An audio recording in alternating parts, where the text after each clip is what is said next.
Bismillahirrahmanirrahim.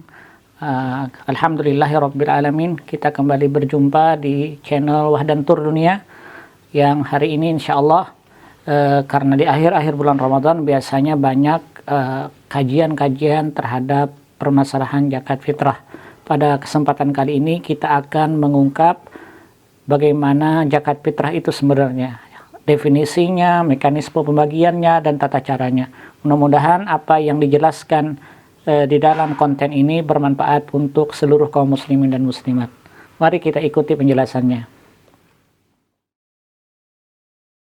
Zakat fitrah adalah zakat wajib bagi setiap muslim yang merdeka, mampu, tua, muda, laki-laki, ataupun perempuan. Adapun dalil yang menceritakan tentang zakat fitrah adalah firman Allah Subhanahu wa taala di surah Al-A'la. Allah berfirman dalam Al-Qur'an, A'udzubillahi minasyaitonir rajim. Qad aflaha man tazakka wa dzakara asma rabbih fasalla. Ayat ini diturunkan oleh Allah berkaitan dengan zakat fitrah, yang artinya sesungguhnya beruntunglah orang-orang yang membersihkan diri, yaitu dengan beriman, dan dia ingat nama Tuhannya lalu dia sembahyang. Nah, ini adalah kaitannya dengan masalah zakat fitrah. Sabda Rasulullah sallallahu alaihi wasallam an Ibni Umarin radhiyallahu anhuma qala farada Rasulullah sallallahu alaihi wasallam sa'an minat tamarin aw sa'an minas syair alal abdi wal hurri wal zakari wal unsa wal saghiri wal kabiri minal muslimin, rawahul Bukhari wa Muslim. Dari Ibnu Umar radhiyallahu anhu wa ardah berkata, Rasulullah telah mewajibkan mengeluarkan satu sa' daripada kurma atau gandum kepada seorang hamba atau budak, hamba yang merdeka, laki-laki ataupun perempuan, muda ataupun tua, dari seluruh kaum muslimin. Hadis riwayat Bukhari dan Muslim. Sehingga boleh kita katakan bahwa zakat fitrah ini diwajibkan bagi setiap orang-orang yang dikatakan beriman. Bagi mereka yang beriman, maka mereka wajib untuk mengeluarkan zakat fitrah daripada bulan Ramadan. Tidak terkecuali orangnya, mau tua, mau muda, mau dia dalam kondisi tidak memiliki, karena bagi yang tidak memiliki nanti akan diberikan oleh orang lain, kemudian dari hasil zakat itu akan diberikan lagi kepada orang lain, sehingga di malam hari raya Idul Fitri seluruh kaum muslimin akan sama-sama berbagi di masa itu. Penjelasan hadis adalah terhadap ukuran satu sa' di dalam hadis tersebut. Artinya ukuran satu sa' itu ada berapa? Ukuran satu sa' adalah 4 mud, atau menurut Imam Malik, Imam Syafi'i, Imam Ahmad sama dengan 2,75 kg atau sederajat dengan 3,5 liter. Ini menurut Malik, Syafi'i, dan Ahmad.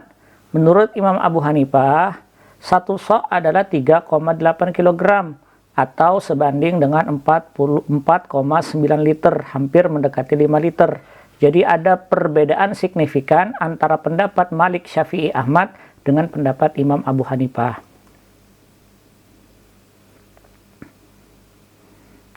Kemudian di dalam hadis disebutkan ada 2 jenis makanan yang diperkenankan untuk mengeluarkan zakat fitrah. Adalah yang pertama jenis gandum, yang kedua kurma. Lalu ulama menjelaskan jenis makanan pokok yang dibolehkan adalah pertama biji-bijian, bisa gandum, jagung, sagu, dan sebagainya.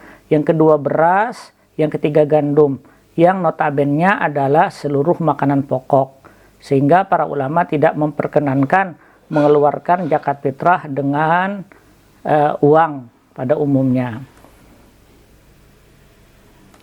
Adapun zakat fitrah dengan menggunakan uang, pendapat Imam Malik, Imam Syafi'i, dan Imam Ahmad tidak sah zakat dengan qimah atau uang atau nilai makanan tersebut.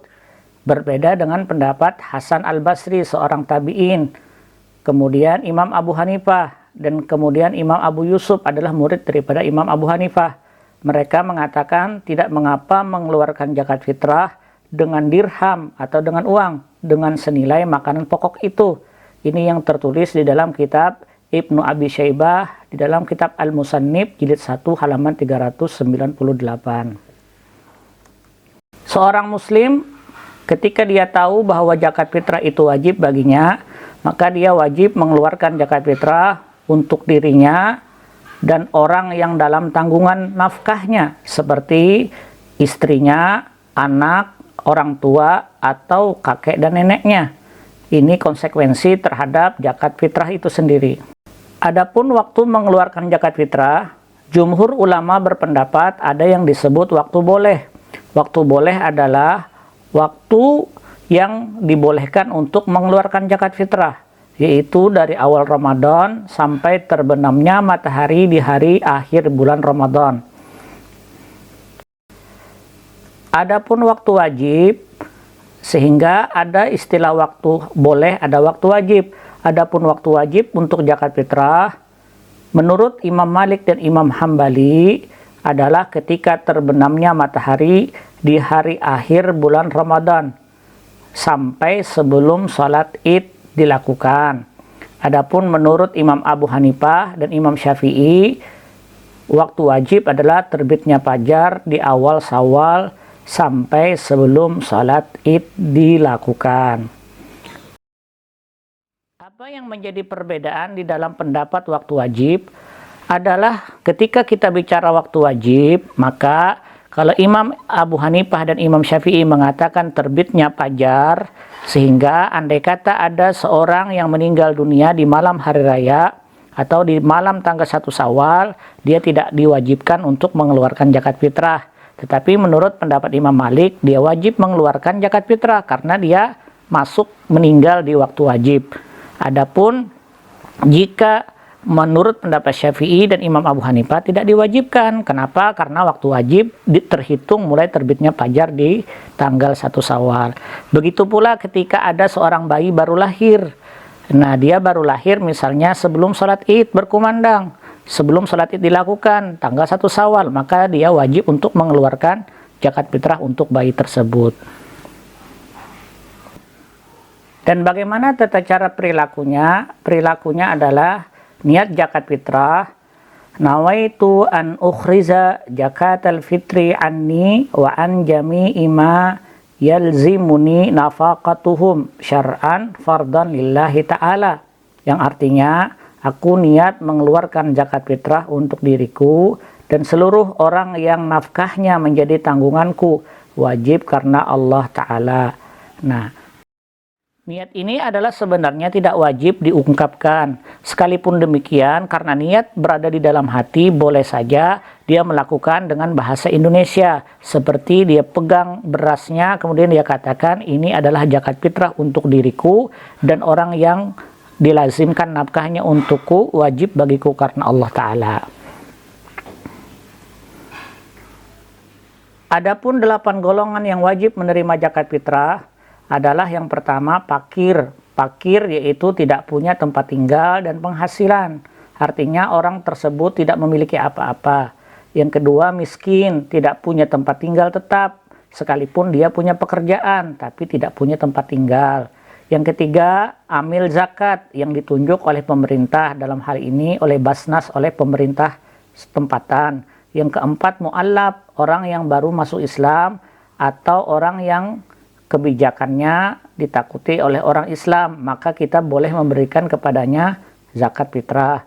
Yang kelima riqab, untuk memerdekakan hamba sahaya. Yang keenam gharim, atau membebaskan orang yang berhutang. Yang ketujuh fisabilillah, orang yang berada di jalan Allah, seperti guru-guru mengaji atau orang-orang yang tulus di jalan Allah, dia untuk berjuang, kaum masjid dan sebagainya. Yang kedelapan ibnu sabil, orang yang dalam perjalanan, seperti orang yang menuntut ilmu biasanya di perantauan. Adapun konsekuensi hukum, yang pertama zakat fitrah jika tidak ditunaikan akan menjadi hutang sampai akhir umurnya, sehingga ia wajib mengkodonya sampai dia menyelesaikan kewajibannya. Yang kedua, B, zakat fitrah tidak boleh diberikan kepada orang tua, nenek, atau kakek, begitu juga anak, karena mereka yang telah tersebut masuk dalam kategori hukum nafkah. Yang ketiga, C, zakat fitrah ditunaikan untuk membersihkan puasa dari perkataan, perbuatan sia-sia ketika kita berpuasa. Yang keempat, zakat fitrah dengan uang harus mengikut ukuran dari mazhab Abu Hanifah senilai 4,9 liter beras. Sehingga kalau ingin mengeluarkan uang, ya sebanyak itu 4,9 liter beras. Nah, inilah yang disebut dengan mekanisme terhadap zakat fitrah. Mudah-mudahan bermanfaat bagi seluruh yang menyaksikannya, dan jangan lupa di subscribe dan di share ke siapapun agar bisa menjadi manfaat bagi seluruh kaum muslimin dan muslimat. Terima kasih, mohon maaf atas segala kekurangan. Hadanallahu wa iyyakum ajma'in. Assalamualaikum warahmatullahi wabarakatuh.